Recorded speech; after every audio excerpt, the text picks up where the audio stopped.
welcome to the Upkeep for Monday, March 7th, 2022. It's all the Magic news you need in 10 minutes or less. Megan is out this week, but we still had to do an episode because, quite simply, there is so much news that we had to tell you all about everything. I'm recording this from my house this week, so you get a special sneak peek at the cool feature wall I have here in my office, but also because I'm waiting for an electrician to come here on emergency status because my doorbell melted the other night because it was installed incorrectly. Yep, that's something that can actually happen. Anyway, on to the Magic news, and we're starting things off with breaking news this Monday morning. Bans have been announced in Pioneer, Modern, and Pauper. One magical kitty is bearing the brunt of most of the bans. It turns out Lurrus of the Dream Den has used up most of its 9 lives. We'll start with Pioneer. Wizards of the Coast says Lurrus accounts for 20% of the Magic Online League decks starting with 4 wins or more, and they expect its metagame share to only grow as the Pioneer pool expands. Lurrus has also been banned in Modern. In this format, the companion has a 31% play rate in successful league decks to a point where it is, quote, contributing to the homogenization of the Modern play experience. Wizards says that in both Modern and Pioneer, the rest of the companions are seeing a healthy play rate that is in line with a diverse metagame. The immediate response online has been very positive, so sorry kitty, no treats for you. Meanwhile, over in Pauper, Galvanic Ray and Disciple of the Vault are now banned. Expedition Map has been unbanned, and the team is going to keep their eye on a couple of new cards from Neon Dynasty to gauge their impact on the format. For a full explanation of this and all the other bans, head to dailymtg.com. Well, it feels like Kamigawa and Neon Dynasty only got released like a couple of days ago, but we're already going full steam ahead into Streets of New Capenna. We got our first look at Magic's next set last Thursday on Weekly MTG, and we did learn a lot. Streets of New Capenna is a gritty, crime-laden world filled with glitz, glamour, and corruption. The set symbol is actually brass knuckles with angel wings. So you know, this set is going hard. You come to me on this day, the day of my daughter's set release, and ask me, high roll? It's the worst impression that's ever occurred. New Capenna is run by 5 crime families, each representing a different 3-color shard. The Obscura, which is white, blue, and black, are talented wizards and mystics who use their power to deceive and blackmail. The Maestros, they're blue, black, red. They are old money vampires who love the finer things in life and are willing to kill to get them. The Riveteers are black, red, and green and are described as tough as nails artisans who can break buildings as easily as kneecaps. The Cabaretti are red, green, and white, and they're a fun-loving sect of druids who expect loyalty, or else. And the Brokers, finally, are green, white, and blue, and they are a law firm with demonic ties. And since we're leaning so hard on 3-color combinations in this set, you know we have to have one thing, and that is good fixing. And it looks like we've got it. The preview stream revealed a new set of Tri-Lands, one for each crime family, which will be available in 3 different art styles, including borderless and what Wizards of the Coast is calling skyscraper treatments, which have a beautiful Art Deco feel to them. Speaking of lands, Streets of New Capenna will have new full art lands. I say this every set it seems like, but yeah, just keep printing these things, man.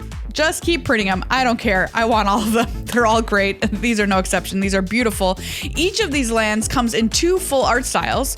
My personal favorite is the Mountain. It looks like a gleaming red skyscraper cityscape. It's just gorgeous. Weekly MTG also revealed a preview card from the set, Broker's Ascendancy. This is a callback to the cycle of Ascendancy cards from Khans of Tarkir, or fans of Good Luck High 5 may know it, Tans of Karkir, that exemplified what their faction was trying to do. Broker's Ascendancy is a green, white, blue rare enchantment. At the beginning of your end step, put a +1/+1 counter on each creature you control and a loyalty counter on each planeswalker you control. The stream also showed off a card art style with this card called the Golden Age art style, which features beautiful 1920s Cubist art by Sean Pagels. I love it. It is incredible. We also got a sneak peek at what commander decks to expect with this new set release. Since there are 5 families in this set, there are going to be 5 new commander decks with Streets of New Capenna, one from each faction, which is very cool. Plus, this is a new thing. Each deck will come with something called a Collector Booster Sample Pack, which has 2 cards that could be found inside a Collector Booster, which is a sweet perk and really somehow captures the flavor of New Capenna. You can play with the new decks at in-store Commander launch parties, which will take place April 29th through May 1st, and get a promo foil Swiftfoot boots. If you bring a friend and you're in North America, you also get a Mind Stone promo card. Some key dates to keep in mind here with the release of Streets of New Capenna. The story is the first thing to kick off, and that happens on March 28th, running through April 5th. Previews begin in earnest on April 7th and are done by the 15th, with just 1 week. Very, very fast. Commander previews run the 18th and 19th. And remember, this set pre-releases in stores before Arena or Magic Online, so head to your LGS for your chance to play the set first thing. That's going to happen on April 22nd. The digital release follows on the 28th. Moving on to some exciting stuff to watch this weekend, it's the Neon Dynasty Championship. Tune in, if for no other reason than to see my incredible outfits every day. Hundreds of players will battle for their share of a $450,000 prize pool in Historic and Alchemy, and of course the title of champion. This is Alchemy's first time on the big stage, so this is something we'll be keeping an eye on for sure. We're going to try and answer the question, can anything beat Naya Runes? We also want to see if the Japanese team that utterly decimated the rest of the field at the Innistrad Championship can do it again. I definitely want to find out. You can watch starting this Friday at 9 a.m. Pacific on twitch.tv/magic. We now know what the Stranger Things cards look like now that they've been translated into the Magic universe and released on the list. These cards have been Innistradified with some new art treatments. Vinox the Mind Flail and Bajorna Nightfall Alchemist are two examples of these new translations.